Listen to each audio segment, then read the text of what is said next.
Every few years, Earth's most influential climate forces stage a quiet battle in the Pacific. This year, a major player has just left the scene.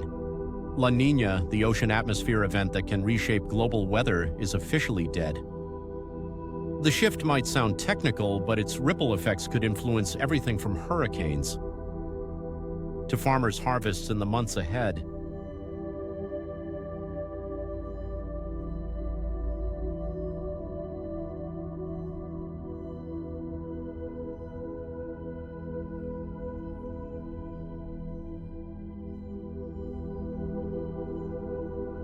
To understand what this means, let's take a step back.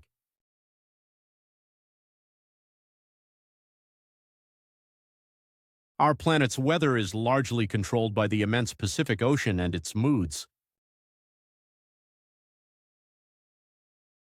Sometimes the surface waters in the central and eastern Pacific become unusually cool.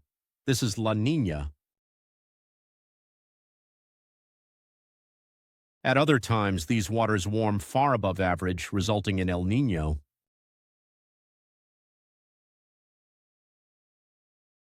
These patterns are known together as the El Niño Southern Oscillation, or ENSO, and each phase can last months, sometimes over a year.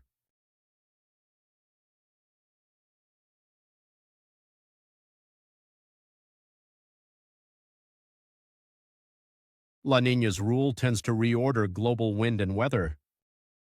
In the atmosphere, she tilts the odds toward quieter Atlantic hurricane seasons. But drier conditions in the southwestern United States, and even floods in eastern Australia and parts of Southeast Asia. This past phase, which held from late last year into early 2024, kept the tropical Atlantic relatively calm, at least on a historic scale. But as the ocean slowly warms and the trade winds lose their La Niña vigor, a transformation unfolds. The return to neutral conditions means the Pacific isn't distinctly cold or warm. Yet behind the scenes, forecasters now see signs that the pendulum may swing in the other direction. El Niño could be waiting in the wings. This handoff matters most if you care about storms. The Atlantic hurricane season, which begins June 1st and runs through November, is deeply connected to these shifting Pacific states. La Niña creates atmospheric conditions that help hurricanes thrive in the Atlantic. It weakens high-level winds that can disrupt storm formation, creating a friendlier environment for tropical systems to grow. During strong La Niña years, hurricane seasons tend to be more active, with more storms, more named hurricanes, and a greater likelihood of those storms intensifying rapidly. With La Niña gone and the Pacific reverting to neutral, the hurricane outlook becomes more complicated. Neutral ENSO conditions don't favor either especially active or especially quiet hurricane seasons. Historically, they bring outcomes that are average for the Atlantic, but the story doesn't end there.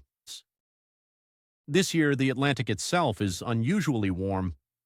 Sea surface temperatures in the main development region, where most major hurricanes are born, are already running well above normal.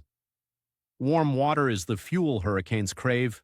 When the ocean is hotter than average, even a neutral ENSO doesn't necessarily guarantee a mild season. Forecasters now face a tricky calculus.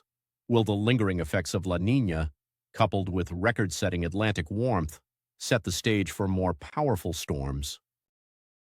Preliminary outlooks suggest an above-average hurricane season is likely, even without La Niña's direct influence.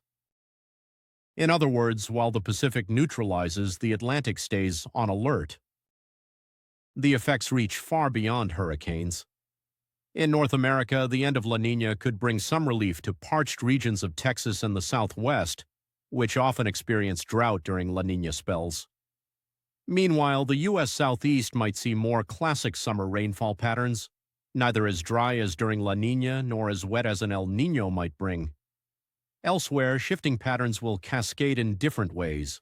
Parts of Indonesia and northern Australia, which suffered intense rain and flooding during La Niña, could experience drier, steadier weather.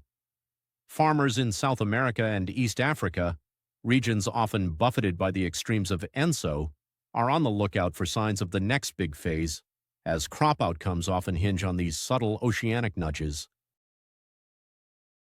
One question looms: could El Niño make a comeback by year's end? The answer isn't yet clear. Some computer models are already hinting at another warming phase in the Pacific, which would favor windier conditions in the Atlantic, suppress hurricane formation, and bring wetter weather to California and the southern U.S. But forecasts this far out are notoriously fickle. For now, what's certain is that the dead La Niña marks a pivot in the global climate narrative. The Atlantic hurricane season is set to begin under neutral conditions, but the backdrop is anything but ordinary, shaped by record ocean heat and ever-shifting atmospheric currents. In the grand dance of Earth's climate, every ending is also a new beginning. With La Niña's exit and the world's oceans in flux, the months ahead promise surprises on both local shores and distant continents, reminding us how one subtle shift in the Pacific can ripple through the very heart of our weather.